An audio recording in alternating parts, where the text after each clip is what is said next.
My heart will beat again. This is where I get set free. This is where your love is calling me. I'm ready, yeah, I'm ready to cross over the line, leave it all behind. Nothing's gonna keep me here until I see a change. I'm lifting up your name. There's freedom in the atmosphere. Oh, I feel like dancing, I feel like praising you, 'cause I know this is my breakthrough. I'm gonna see you move. This is my breakthrough. This is my breakthrough. I'm gonna break through.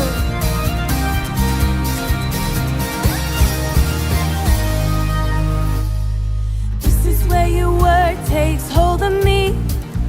This is where my fear lets go. Your spirit is alive inside of me.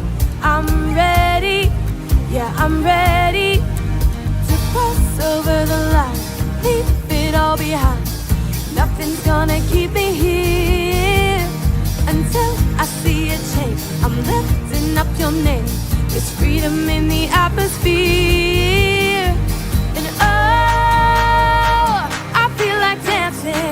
I feel like praising you, 'cause I know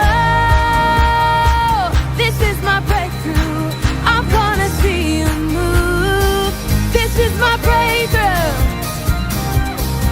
This is my breakthrough. I'm gonna break through.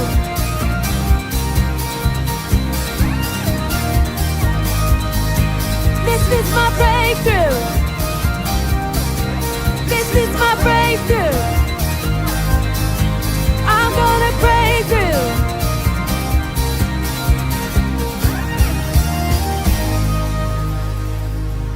I'll keep on dancing, I'll keep on singing, I'll keep on praising you. I'll keep on dancing, I'll keep on singing, I'll keep on breaking through. I'll keep on dancing, I'll keep on singing, I'll keep on praising you. I'll keep on dancing, I'll keep on singing, I'll keep on breaking through. Oh, I feel like dancing, I feel like praising you, 'cause I know this is my breakthrough. I'm gonna see you move. And I feel like praising you, 'cause I know this is my breakthrough.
redeemed by His grace. Let the house of the Lord sing praise. We were the beggars, now we're royalty. We were the prisoners, now we're running free. We are forgiven, accepted, redeemed by His grace. Let the house of the Lord sing praise. There is joy in this house. We won't be quiet. There is joy,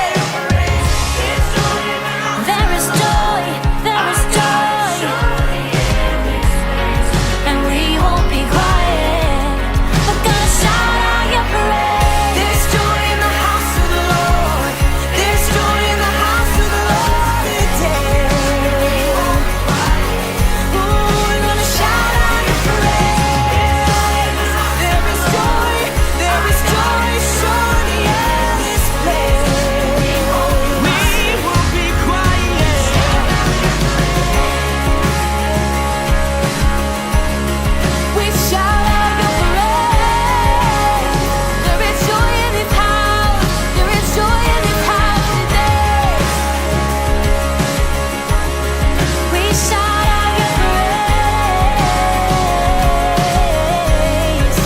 out your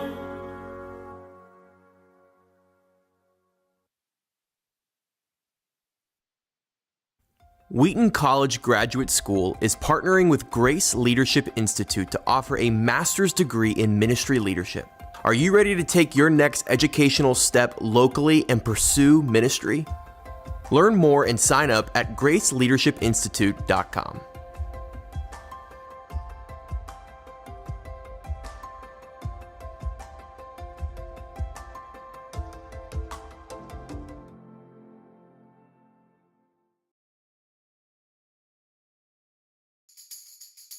Grace Online is a community-based, interactive experience that includes real and interesting discussion and allows for a more experimental and fun environment. Even though it's an online experience, you can still invite a friend to join you. So join us every Sunday at 12:30 p.m. Eastern Time at online.whoisgrace.com. We can't wait to see you there.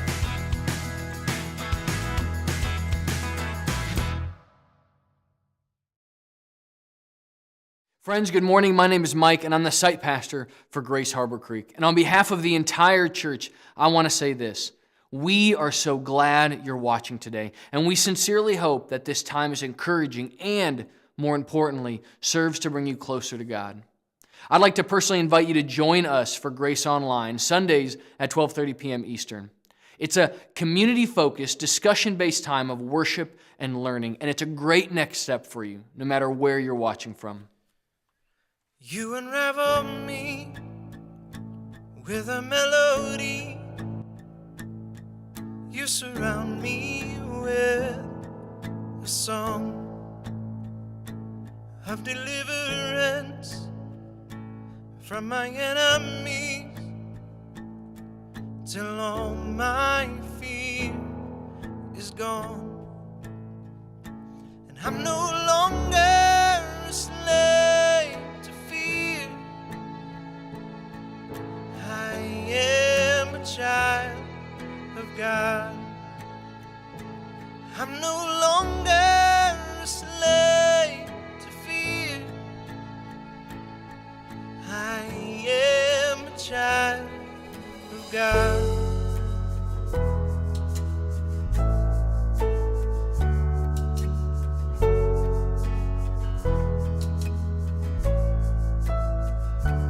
From my mother's womb, you have chosen me.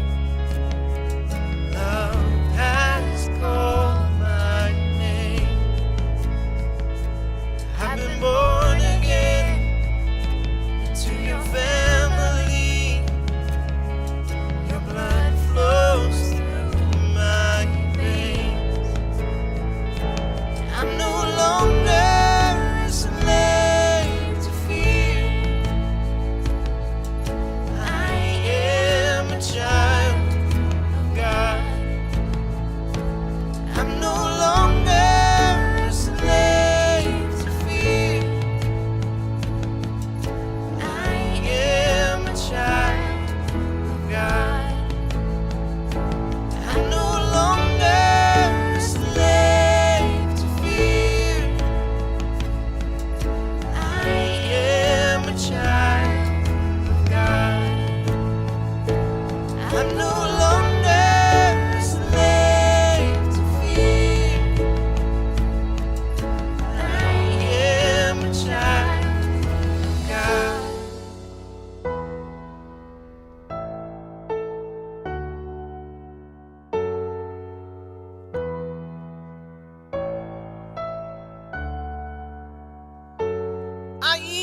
songs of deliverance. We've been liberated from our bondage.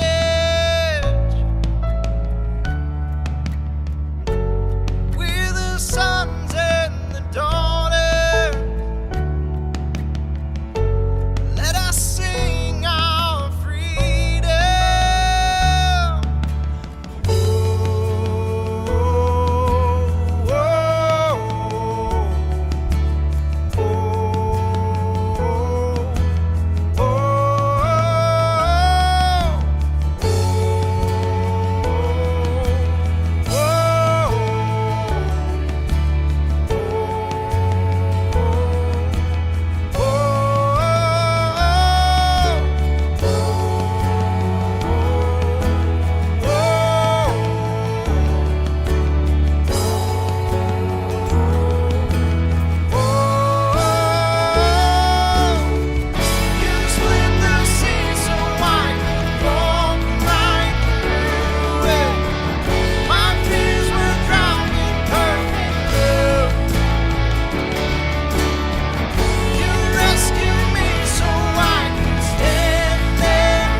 I'm no longer a slave to fear.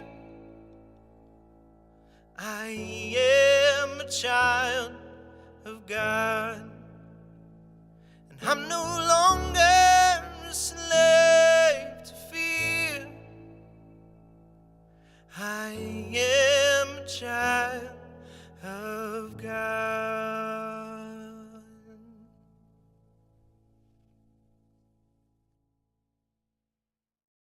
If you would like to give to the ministries of Grace and be part of keeping this broadcast alive, you can follow the prompts on the screen to do so. Of course, there is no obligation, but we would love to hear from you. If you can take a moment on your phone or computer, go to whoisgrace.com/next, and there's a spot there on the menu of options where you can fill out a connection card. Please do that so that we can follow up and connect with you. You'll also see there other options exist, such as requesting prayer or taking another first step. But please consider reaching out so that we can connect.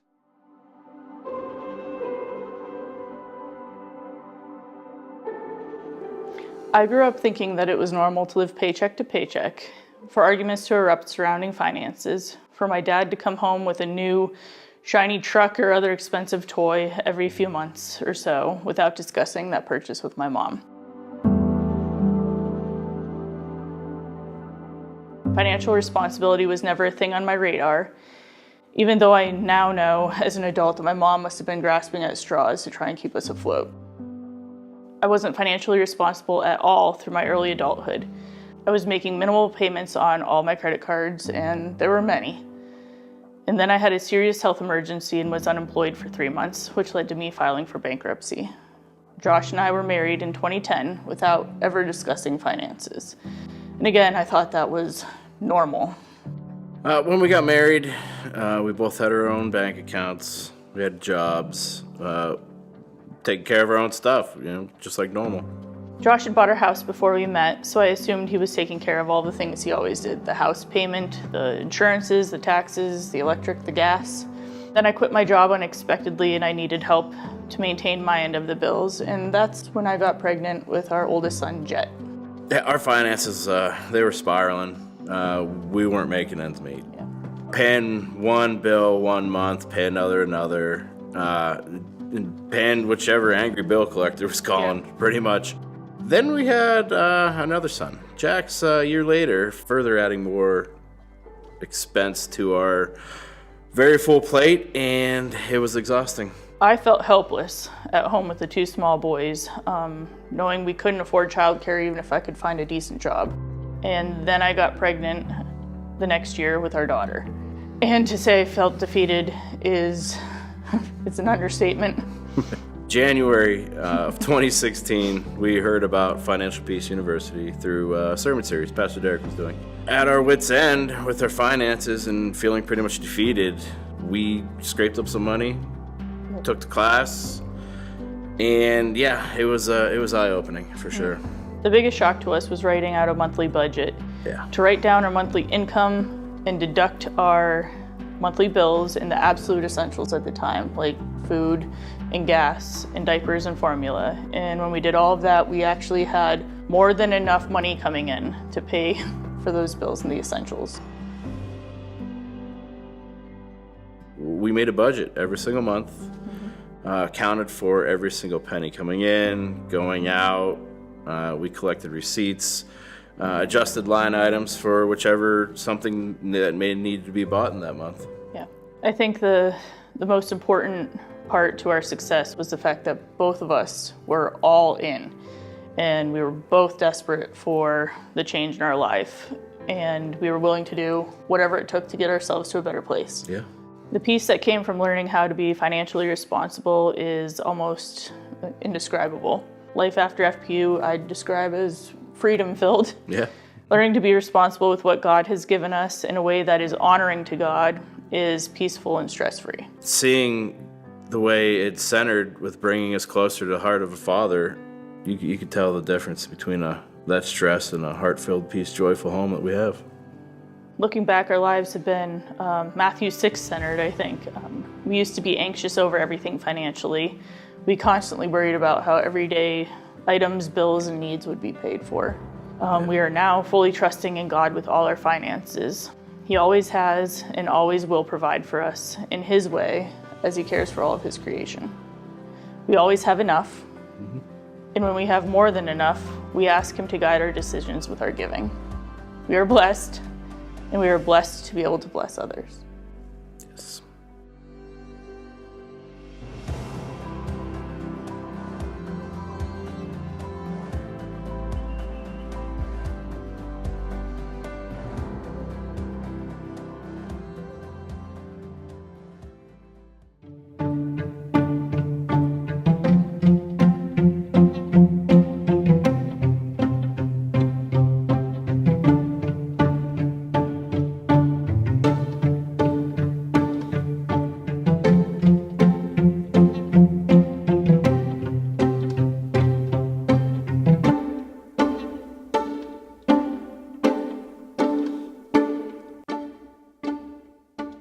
Well, hey everyone, you can turn in your Bible or device to Luke chapter 12, starting in verse 16. That's where we're going to spend most of our time today. And before we talk about giving, we have to first settle this very important issue. I like to call it the ownership issue. Greg Laurie told a story one time of an elderly woman who had just finished up her shopping at the grocery store. She headed out to her car in the parking lot, and as she approached her vehicle, she saw 4 men inside her car.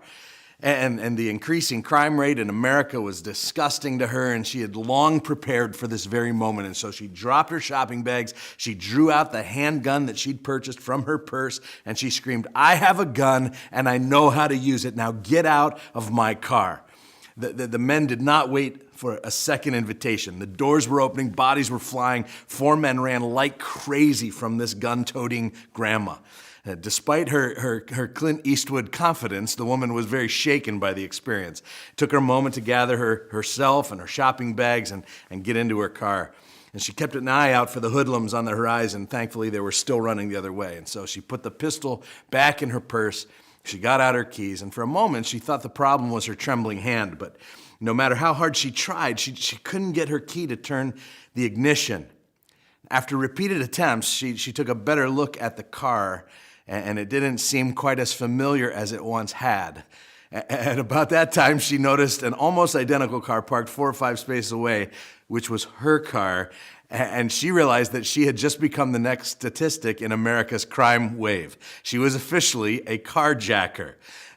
And according to the story, she transferred the groceries to her own car. She drove to the police station immediately to turn herself in, and the desk sergeant who she told the story to nearly fell off his chair laughing. And when he finally composed himself, he pointed down to the other end of the counter where 4 frightened young men were there to report a gun-wielding granny. And after she made a full apology, no charges were filed. But that grandma made the mistake that we all sometimes make with God, and that is assuming material stuff is ours when it's not really ours. Like we do it all the time. It's the ownership issue. Everything that you have is ultimately not yours. Paul says in 1 Corinthians 4:7, "What do you have that you did not receive?" Suggesting as a gift. Everything that you have is a gift from God. He's the owner, you're the manager. The other word that we use is steward. You and I are stewarding God's stuff. So your car, gift from God. Your home, gift from God. Your clothes, gift. Your food, gift. Your technology, gift. It all comes from God. But people will push back and they'll say, but I'm the one who worked for it. I'm the one who paid my dues. I'm the one who went to school. Well, like, where was God when I was studying? Where was God when I was up for that promotion? Where was God when I was closing that deal? And I'm here to tell you that if God didn't give you a whole bunch of stuff, like if God didn't give you your next breath, you wouldn't have been there for any of that stuff. If God hadn't given you some of your abilities, and if God hadn't given you gifts and put you in the land of opportunity, if God had not done a whole bunch of stuff, you wouldn't ever be able to have anything. It is all a gift from God. And so Christians, we have a radically different view of money than the rest of the world because we know that it's all from God. Commercials say, no, spend it all on yourself. Like you earned it, you deserve it. And God comes and he says, no, everything that you have is a result of my goodness to you. And so I ask you now to manage it, he says, under my supervision. And so the next question that usually comes is, well, like, how much of my wealth then should I give to God? And I would suggest this is the wrong question. You know what's the right question? How much of God's wealth should I keep for my own use? There's a big difference in those two questions, a big difference in those approaches. The first attitude is, why should I give anything to God? But the second one, the Christian one, is, why should God let me keep anything that's his in the first place? It's an issue of ownership. And once you've established the ownership issue, that all that you have belongs to God, then it begins to free you toward generosity. You begin to say, I'm going to leverage these resources toward things that are important to God. And so here's today's big idea. We honor God with our faithful giving. Hopefully you're at Luke 12 by now. Jesus is responding to a heckler in the crowd. A man yells out from the crowd and he says, Jesus, tell my brother to divide the inheritance with me. This is the worst kind of dispute, by the way. 2 siblings arguing about the inheritance. Like some of you have been there, it's ugly. And so this guy gets one shot at Jesus and he chooses to ask him how he can get more money. And Jesus basically says, I'm not interested in that one. But then he does end up answering with this profound statement. He says, but be on your guard against all covetousness, for one's life does not consist in the abundance of his possessions. That's verse 15. So Jesus is saying to this guy, you're entering a danger zone here.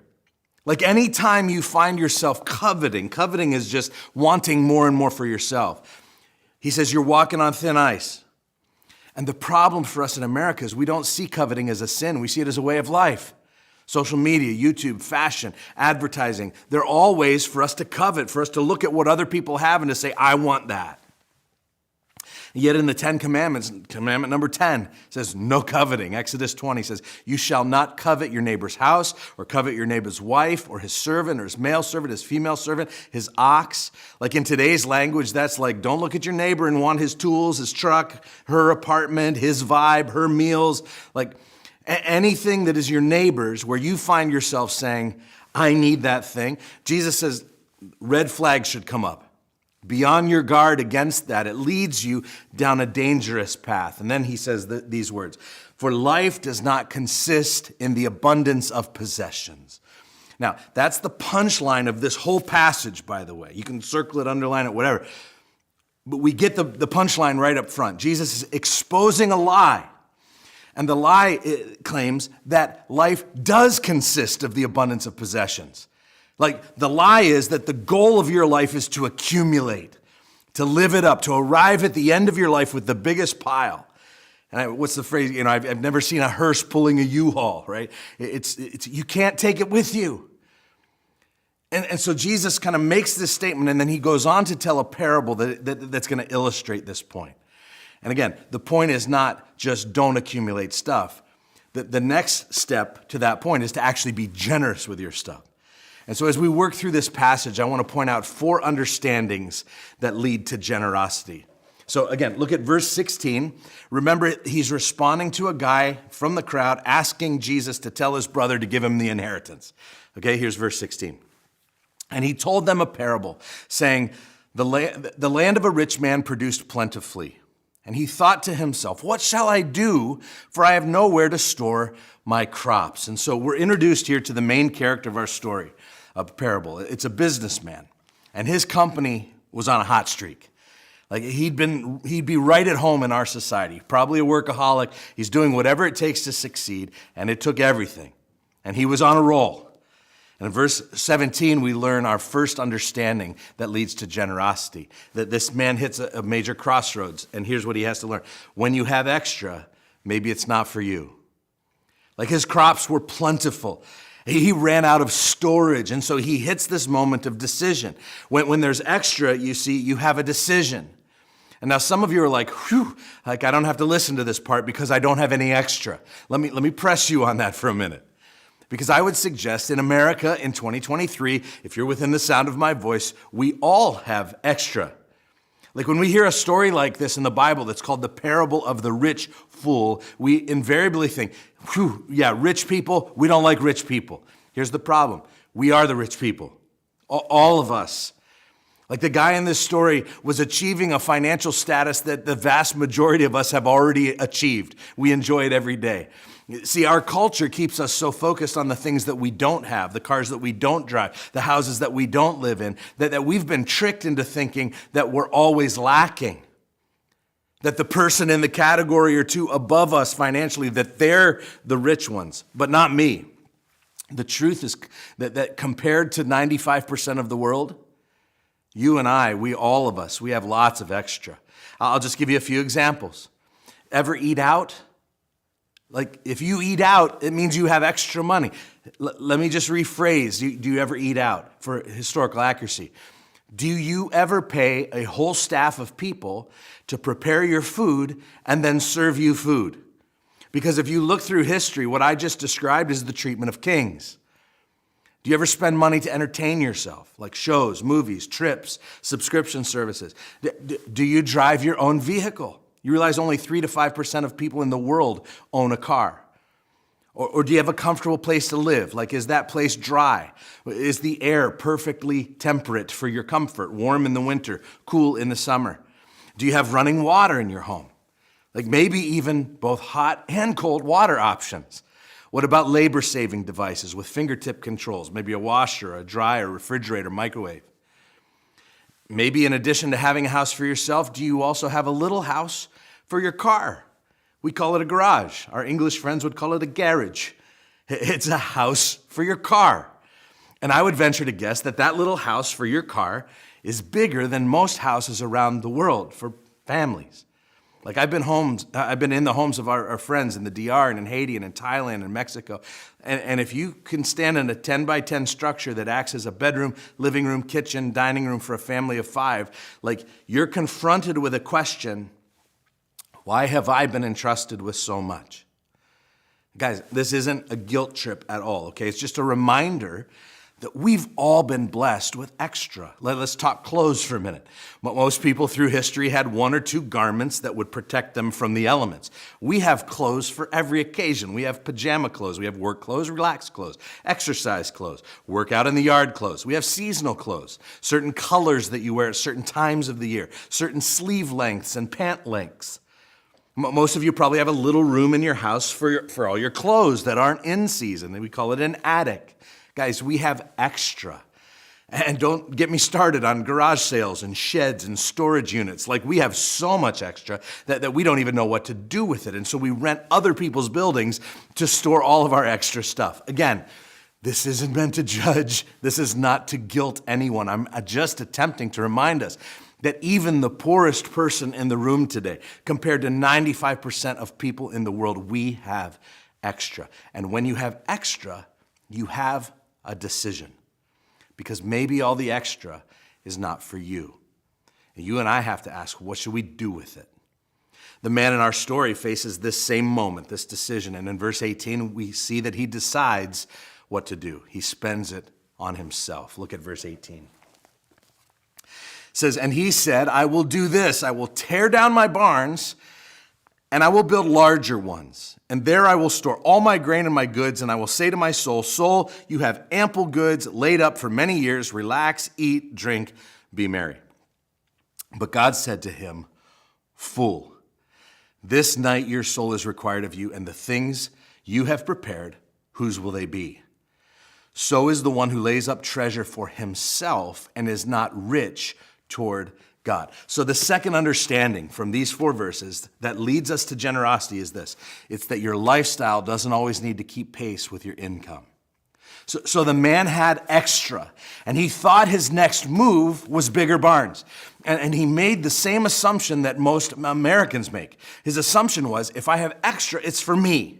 If God has blessed me with extra, it's for my consumption. And we don't build bigger barns necessarily. We just upgrade. We trade up. We buy nicer houses. We buy better cars. And listen, as we talked about last week with credit card debt, sometimes people don't even wait for the extra to come. They upgrade before they even have the money to do it. They just charge it to their credit card. And so this man actually shows us that it's a sin to think that whenever I have extra, it must all be for me. So he builds bigger barns. And Jesus has this brilliant way of drawing people into a parable or a story. And so just as the crowd is starting to lean in and they're starting to get envious of this rich guy, Jesus says, and right at the height of his success, or right at the growth of his empire, the guy dies. And for all the cost-benefit analysis, for all the cash flow projections, for all the numbers that he crunched along the way, the one scenario that he forgot to take into account was his own soul, his mortality. And he dies. And as everyone stands up at the man's funeral and eulogizes him, and they're saying words like innovator and entrepreneur and a man of principle, a pillar of the community, leader, visionary, successful, Jesus sneaks into the back pew at the funeral. And he waits for a quiet moment during the sharing time. And he stands up and he offers his one-word assessment of the man's legacy. Fool. We're like, whoa, a little harsh, isn't it, Jesus? But look what verse 20 says. It says, but God said to him, you fool. Why was he a fool? I would contend that he wasn't a fool for being wealthy. I mean, his crops, they were just abundant. He didn't manufacture that. God had allowed him the wealth. It's not that he had extra that made him foolish. So why the harsh words? I imagine him asking God this very question, why am I a fool? And God replying, because you thought all the extra was all for you. You thought that as income came in, that your lifestyle had to keep up with it. In verse 21, he said that the problem is you laid up all these treasures for yourself, but you are not rich toward God. He's not saying don't be successful. He's saying in the process, you need to learn generosity, sharing your extra, giving to kingdom projects. You see, one of the ways that to assure that there's room for this to happen is to make the decision to live below your means. So many people are living above their means. That's when their lifestyle actually outpaces their income, which means every extra dollar that comes in is leveraged to keep up the charade that says, I've made it, I've arrived, I'm successful. I just know one of the decisions that Kim and I made early in our marriage is that we would always live well below our means. So we'd always have room for generosity, and we've been true to that commitment all the way along. So in addition to his barn building investment plan, this guy needed to have a robust generosity plan so that he could be rich toward God. You see, to keep our heart right and to assure that we get to the end of our life and avoid being called a fool by God, we need a plan to prioritize God in our finances. And this is not easy, but this is an outflow of your faith. And I would ask you, is your faith in your ability to earn and acquire and accumulate? Or is your faith in God's ability to take care of his children?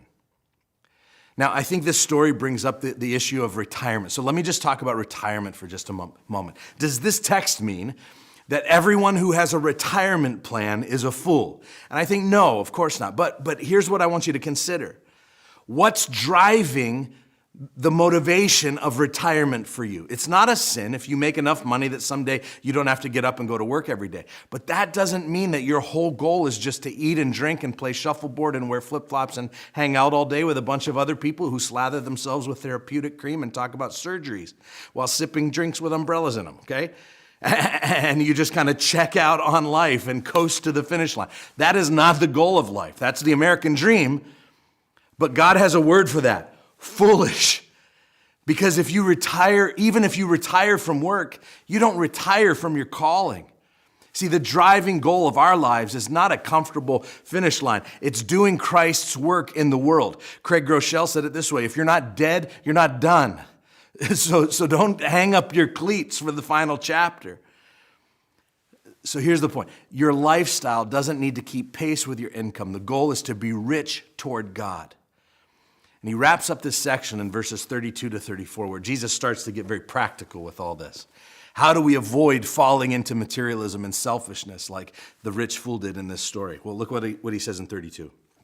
It says, "Fear not, little flock, for it is your Father's good pleasure to give you the kingdom. Sell your possessions, give to the needy, and provide yourselves with money bags that do not grow old, with a treasure in the heavens that does not fail, where no thief approaches and no moth destroys." I would sum up this third understanding this way. It's to raise your awareness of kingdom needs, not just earthly wants. See, we get freaked out when we read verses like this, and we probably should, by the way. I do not want to soften the blow of this text in any way. I don't want to try to explain it away. We should all take texts like this way more seriously than we do and make some adjustments immediately, each in our own way, to divest in some possessions and be more generous with others, especially the poor. But notice what the reason is that this text says that we can be so liberal in our generosity. It's because right at the beginning, it is the Father's good pleasure to give you the kingdom. So like if you had a dad who has really deep pockets, like Daddy Warbucks, right? He's the one providing for you. He's the one bankrolling you. Remember, we're just the managers. He's the owner. And so when you have a dad like that, it allows you to be really generous with dad's money. But I want us to dig down to an important principle that I think comes in light of this verse. I think one of the remedies for materialism is a proper awareness of the needs around you. Like we can get all caught up in our own little bubbles of our own wants and so-called needs. And if we're not careful, our eyes will get so fixed on that next item or that next outfit or that next gadget that we can lose all focus on the needs around us. Like when you're scrolling Amazon, when you're scrolling Facebook Marketplace or Etsy or whatever your shopping site of choice is, your awareness is on your own desires. And I'll just confess, like I'm as materialistic as the next person. Can I just confess that? Like I like stuff, especially electronics, and I like books, and I like vinyl records.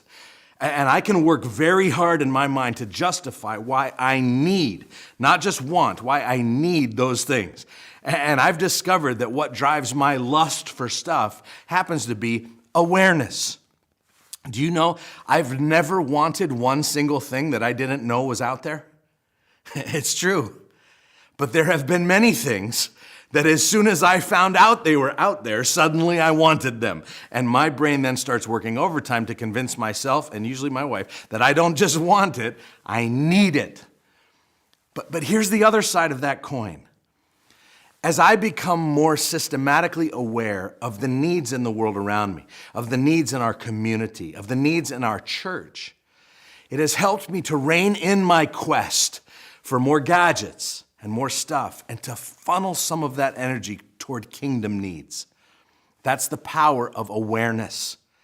And so when you get involved in Serve Erie, when you sponsor a school in the DR or in Haiti, or you volunteer at a homeless shelter, or even get involved in the kids ministry here at Grace, or youth ministry here at Grace, or maybe you take a class at GLI and you sit next to it and you see the impact of that class on an under-resourced leader, suddenly you become personally aware of needs. You're exposing yourself to real situations. You see them with your own eyes. And something powerful happens when Christians come face to face with needs. So listen, you don't become less materialistic by trying to become less materialistic. You become less materialistic by refocusing your awareness on the needs of the world around you. Increased kingdom of awareness will help to direct your treasures to kingdom ventures, which this verse tells us does not fail. So we said some understandings that lead to generosity are when you have extra, maybe it's not for you, that your lifestyle doesn't always need to keep pace with your income, and that you raise your awareness of kingdom needs, not just earthly wants. Finally, Jesus concludes this section with these famous words, starting in verse 34. He says, "For where your treasure is, there will your heart be also." Here's the fourth understanding. It's to allow your money to lead your heart into generosity. Now, that sounds a little funny, doesn't it? It almost sounds backwards. Shouldn't your heart be leading your money? Like it sounds almost unspiritual to say that your money leads your heart. We would expect the verse to say, wherever your heart is, your money will follow. But he actually says exactly the opposite thing. He says your heart will follow the money trail, which means if you put some money into fantasy football, guess where your heart's going to be? Checking those statistics. If you put some money into cryptocurrency, guess what you're going to be checking all the time? If you spend money on collections, if you spend money on clothes, if you spend money on furniture or hobbies, your heart is going to follow after those things. We care about our money, so we care about the things that our money funds. And so Jesus' point is this: if you want to get your heart to the right place, put your money in the right place. If you want your heart to be spiritual, put your money in spiritual ventures. Make your money lead your heart into generosity. It's why I think God's idea of percentage giving is so brilliant. Because when I decide to be a percentage giver, when I give the first percentage of my income to God and to His church, you know what it does? It leads my heart toward the right stuff. It forces me to adjust my kingdom and my lifestyle accordingly. It keeps me from ever giving Him leftovers. It keeps me from ever getting to the end of the month and looking at my finances and saying, well, let me see how much I have so I can decide how much I'll give. It ensures that I don't allow every resource that comes my way to be gobbled up by me first in greed and materialistic tendencies. So percentage giving allows me to decide up front to be generous. And it doesn't leave my giving in the hands of my feelings or my emotions in the moment, which can be unpredictable and untrustworthy, by the way. So generosity starts with a decision, just like every other important thing. I am upfront choosing my priorities. And this is one of the reasons that I believe so strongly in by the way, electronic giving options that we have here at Grace, where you can automate your giving. What are you doing? You're deciding upfront to be generous.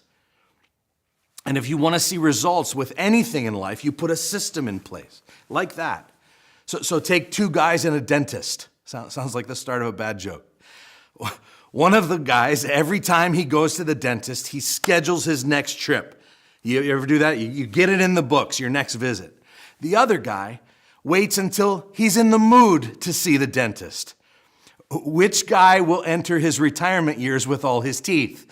It's the guy who built it into his schedule. If you want results, you put a system in place. The same thing is true with giving. The question that always comes up when I talk about percentage giving is, well, how much are you talking about? And where should I give it?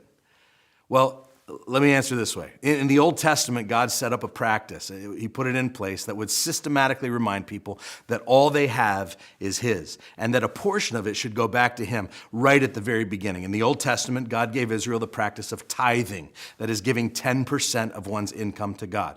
Actually, if you add it all up in the Old Testament, all the tithes that were required, it was actually north of 30%. But the word tithe means tenth. Now, in the New Testament, the tithe is hinted at, but it's not directly commanded by Jesus. However, as usual, Jesus came and He raised the bar. And so the New Testament teaching is not that 10% of your stuff is God's, but that 100% of your stuff is God's. He reminds us that everything is on loan to you, but it's all His.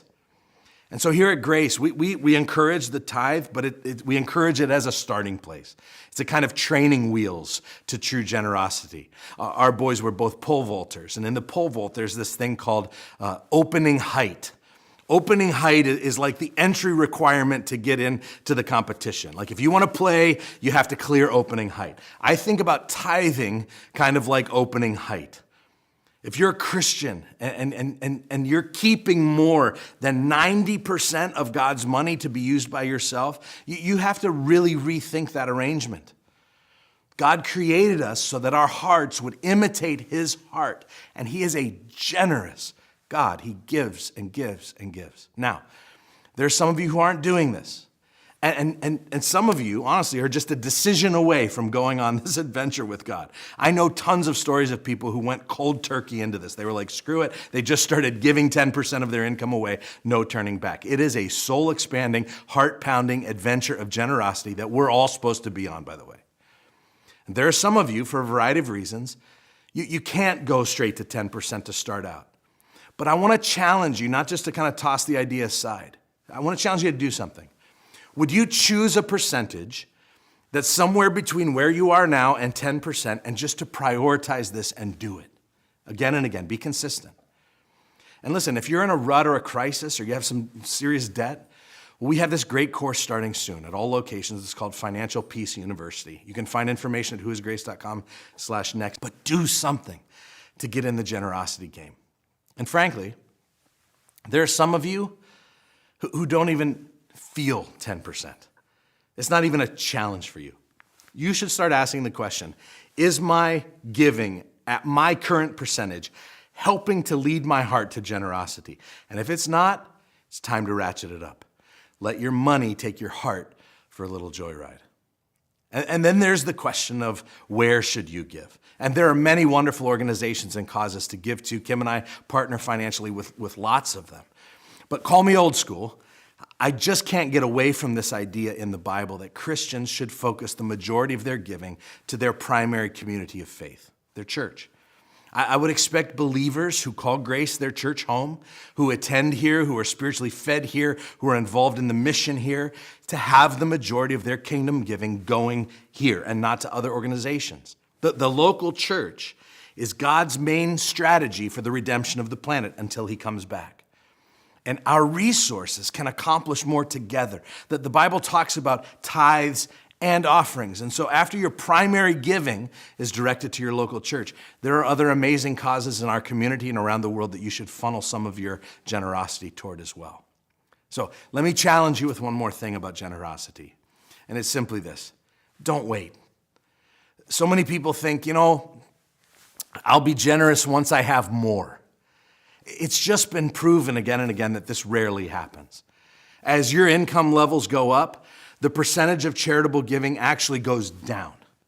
And so start now, because the point here is this, that your money leads your heart.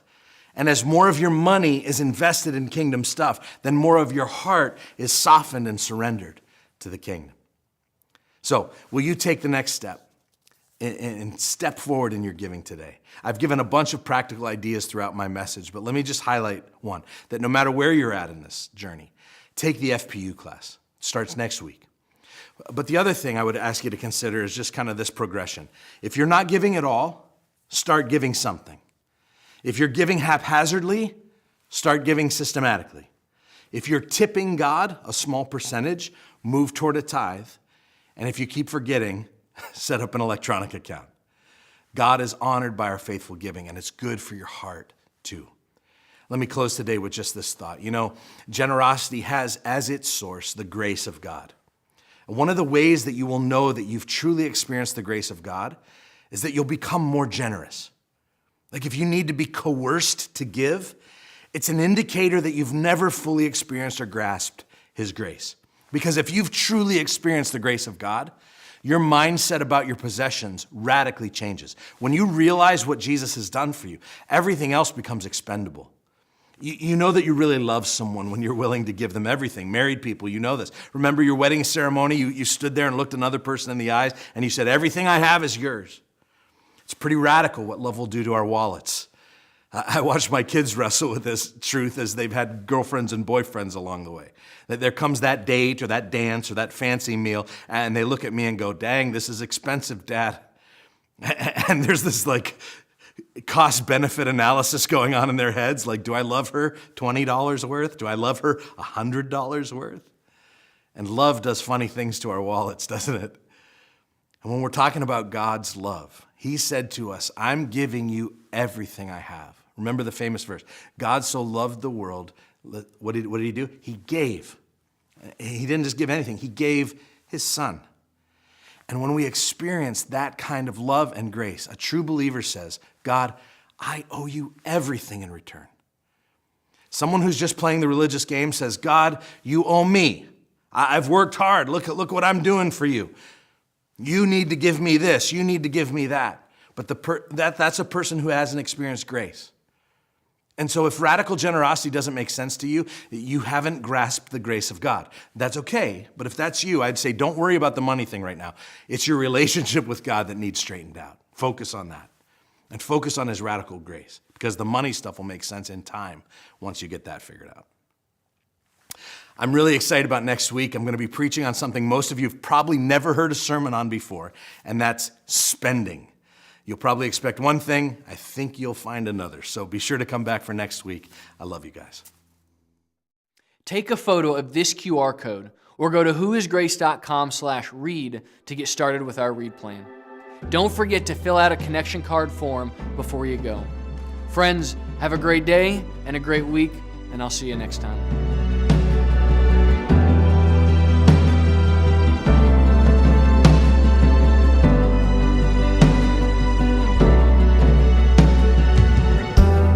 You carried the cross upon your back, bleeding until your final breath. Tears of blood, a crown of thorns. You gave it all, our sins you bore. Oh, oh, there is no greater love. Oh, there is no greater love.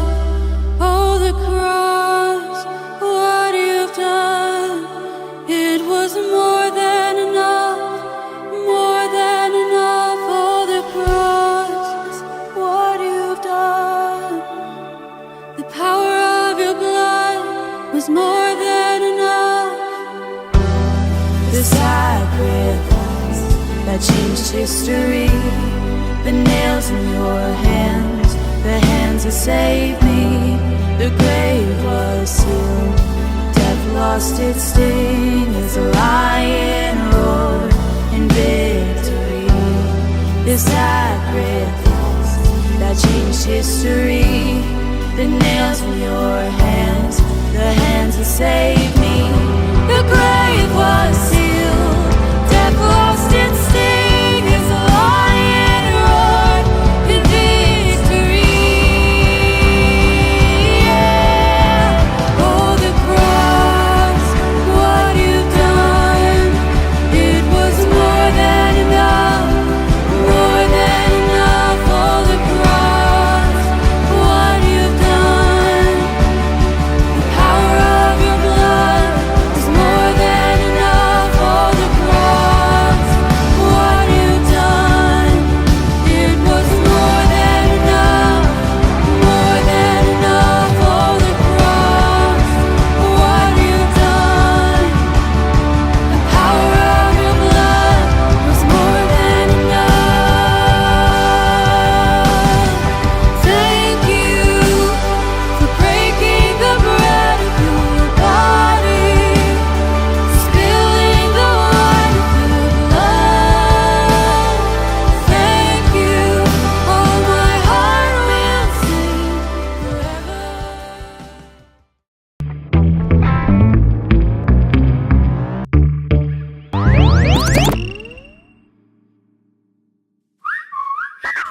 find your chair. You've probably heard us say that a few, maybe 1,000 times, and we say it a lot because we truly believe it's a key component of our spiritual formation. Find your chair.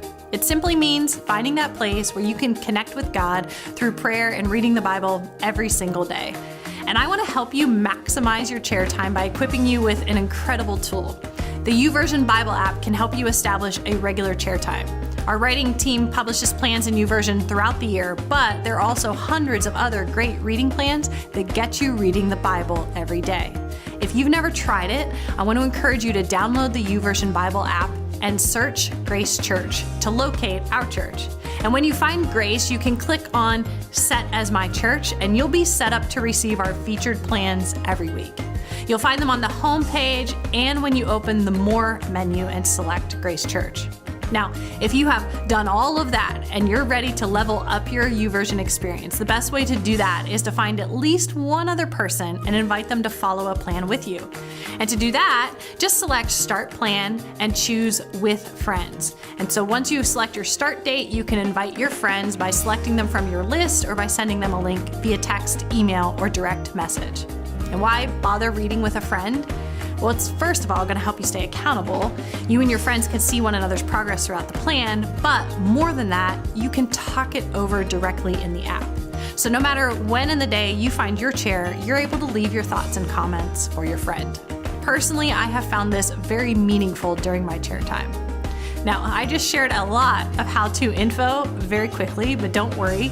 If you visit whoisgrace.com/read, you'll find this video as well as a helpful PDF guide for using YouVersion with your friends. I truly believe there's no better way to start your day or end your day or just anchor your day at any time than by opening God's Word. So I look forward to hearing stories of God's work in your life as you take the time to find your chair every day.